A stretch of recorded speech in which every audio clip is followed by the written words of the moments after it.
Hello everyone, कैसे हैं आप सब। Welcome back to my channel. I hope आप सब अच्छे होंगे। यहाँ पर हम करने वाले हैं डेली करंट अफेयर की क्लास। इसमें हम शामिल करते हैं नेशनल और इंटरनेशनल दोनों तरह के करंट अफेयर के क्वेश्चन। अगर आप किसी एग्ज़ाम की तैयारी में लगे हैं तो क्लासेस आपके लिए हेल्पफुल रहने वाली हैं। यहाँ पर आपको मिल जाएंगे 6 मंथ तक से भी अधिक के करंट अफेयर की वीडियो। शुरू करते हैं आज की क्लास। देखते हैं क्वेश्चन नंबर 1 में क्या दिया है। क्वेश्चन नंबर 1 में दिया है सीमा सुरक्षा बल बीएसएफ की पहली महिला स्नाइपर कौन बनी है। तो कौन बनी है बीएसएफ की पहली महिला sniper. Right answer option number D हो जाएगा सुमन कुमारी। सीमा सुरक्षा बल बीएसएफ की पहली महिला स्नाइपर सुमन कुमारी बनी है। ऑप्शन नंबर डी यहाँ पर करेक्ट है। जान लेते हैं इनके बारे में। सीमा सुरक्षा बल बीएसएफ की उप निरीक्षक सुमन कुमारी सीमा सुरक्षा बल की पहली महिला स्नाइपर बन गई हैं। सुमन ने हाल ही में सेंट्रल स्कूल ऑफ वेम्पस एंड टैक्टिक्स इंदौर में 8 सप्ताह का स्नाइपर कोर्स पूरा किया है और प्रशिक्षक ग्रेड हासिल किया है।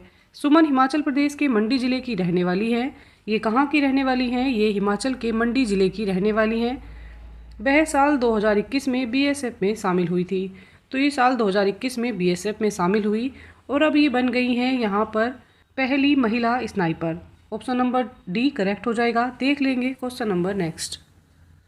क्वेश्चन नंबर 2 में दिया है हाल ही में चर्चा में रही मेलानो चालीमिस द्रौपदी निम्नलिखित में से किससे संबंधित है। तो ये किससे संबंध रखती है। Right answer option number B हो जाएगा एक समुद्री प्रजाति से। हाल ही में चर्चा में रही मेलानो चालीमिस द्रौपदी एक समुद्री प्रजाति है। Right answer option number B है। जानते हैं इसके बारे में। भारतीय प्राणी सर्वेक्षण ने ruby red spotted head shield समुद्री स्लग की एक नई प्रजाति का भारतीय राष्ट्रपति द्रौपदी मुर्मू के नाम पर नाम रखा है। मेलानोक्लामिस जीनस से संबंधित इस प्रजाति की खोज पश्चिम बंगाल तट पर दीघा और उड़ीसा तट पर उदयपुर से की गई थी। हेड सील्ड समुद्री स्लग की एक नई प्रजाति है जो दुनिया में कहीं और नहीं पाई जाती है। तो ये कहाँ पर पाई जाती है? ये भारत में पाई जाती है। इसका नाम क्या रखा गया है? इसका नाम रखा गया है मेलानोक्लामिस द्रौपदी।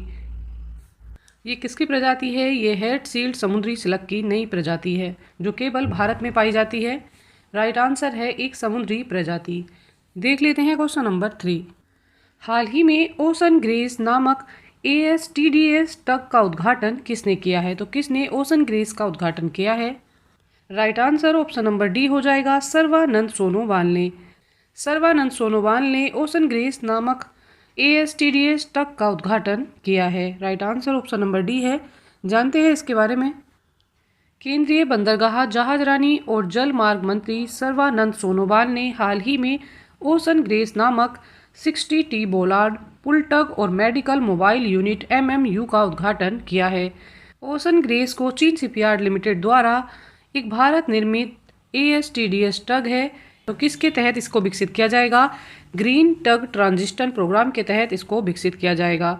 राइट आंसर क्या है? राइट आंसर है यहाँ पर सर्बानंद सोनोवाल। चलिए देख लेते हैं question number next. Question number 4 में दिया है केंद्रीय मंत्री डॉक्टर मनसुख मंडाविया ने कहाँ पर आयुष ICMR उन्नत केंद्र का शुभारंभ किया है। तो कहाँ पर इन्होंने आयुष केंद्र का शुभारंभ किया है? Right answer option number A हो जाएगा नई दिल्ली। हाल ही में केंद्रीय मंत्री डॉक्टर मनसुख मंडाविया ने नई दिल्ली में आयुष ICMR उन्नत केंद्र का शुभारंभ किया है। देख लेते हैं इसके बारे में।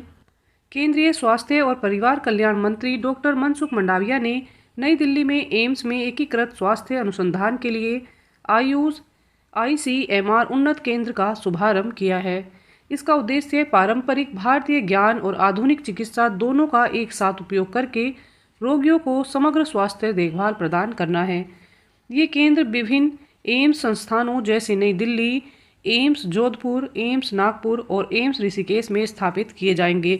फिलहाल ये नई दिल्ली में स्थापित किया गया है। उसके बाद ये जोधपुर, नागपुर, ऋषिकेश में भी स्थापित किया जाएगा। यहाँ पर right answer option number A हो जाएगा नई दिल्ली। आप यहाँ पर जान लेंगे स्वास्थ्य मंत्री और परिवार कल्याण मंत्री कौन है। इनका नाम है डॉक्टर मनसुख मंडाविया। चलिए देख लेते हैं क्वेश्चन नंबर 5। क्वेश्चन नंबर 5 में दिया है भारत और किस देश के बीच समुद्र लक्ष्मण अभ्यास आयोजित किया गया था। किस देश के बीच समुद्र लक्ष्मण अभ्यास आयोजित किया गया? Right answer option number B हो जाएगा मलेशिया। भारत और मलेशिया देश के बीच समुद्र लक्ष्मण अभ्यास आयोजित किया गया है। चलिए जान लेंगे इस अभ्यास के बारे में। हाल ही में विशाखापत्तनम के तट पर भारतीय और मलेशियाई नौसेनाओं के बीच समुद्र लक्ष्मण अभ्यास आयोजित किया गया। यह भारतीय नौसेना और रॉयल मलेशियाई नौसेना के बीच संयुक्त नौसैनिक अभ्यास है। यह इस अभ्यास का तीसरा संस्करण था। तो ये कौन सा संस्करण था? ये तीसरा संस्करण था। और ये किन देशों के बीच हुआ है? ये भारतीय नौसेना और रॉयल मलेशियाई नौसेना के बीच किया गया है। इसका नाम क्या है? नाम है इसका समुद्र लक्ष्मण। और ये कहाँ किया गया? ये विशाखापत्तनम के भारतीय तट पर किया गया है। राइट आंसर है यहाँ पर मलेशिया। देख लेते हैं क्वेश्चन नंबर 6। क्वेश्चन नंबर 6 में दिया है ग्लोबल रिसोर्सेज आउटलुक की रिपोर्ट किसके द्वारा जारी की जाती है? तो ये रिपोर्ट किसके द्वारा जारी होती है? Right answer option number A हो जाएगा, यूएनईपी के द्वारा। ग्लोबल रिसोर्सेज आउटलुक की रिपोर्ट यूएनईपी के द्वारा जारी होती है। जानते हैं इसके बारे में। वैश्विक संसाधन आउटलुक रिपोर्ट 2024 केन्या के नैरोबी में यूएनईपी मुख्यालय में छठी संयुक्त राष्ट्रीय पर्यावरण सभा UNEA6 के दौरान लॉन्च की गई थी। ये छठी सभा के दौरान लॉन्च की गई। यह संयुक्त राष्ट्र पर्यावरण कार्यक्रम UNEP के अंतर्राष्ट्रीय संसाधन पैनल की प्रमुख रिपोर्ट होती है। UNEP संयुक्त राष्ट्र के भीतर पर्यावरणीय मुद्दों पर प्रतिक्रियाओं के समन्वय के लिए जिम्मेदार होता है। इसका सेंटर या इसका मुख्यालय कहाँ पर है? इसका जो मुख्यालय है वो केन्या के नैरोबी में स्थित है। और इसका नाम क्या है? इसका नाम है UNEP। इसके अंतर्गत पर्यावरणीय मुद्दों को शामिल किया जाता है। चलिए देख लेते हैं क्वेश्चन नंबर 7। क्वेश्चन नंबर 7 में दिया है अदिति योजना निम्नलिखित में से किस क्षेत्र से संबंधित है? तो यह योजना किस क्षेत्र से संबंध रखती है? Right answer option number C हो जाएगा, रक्षा क्षेत्र। अदिति योजना रक्षा क्षेत्र से संबंध रखती है। जान लेते हैं इस योजना के बारे में।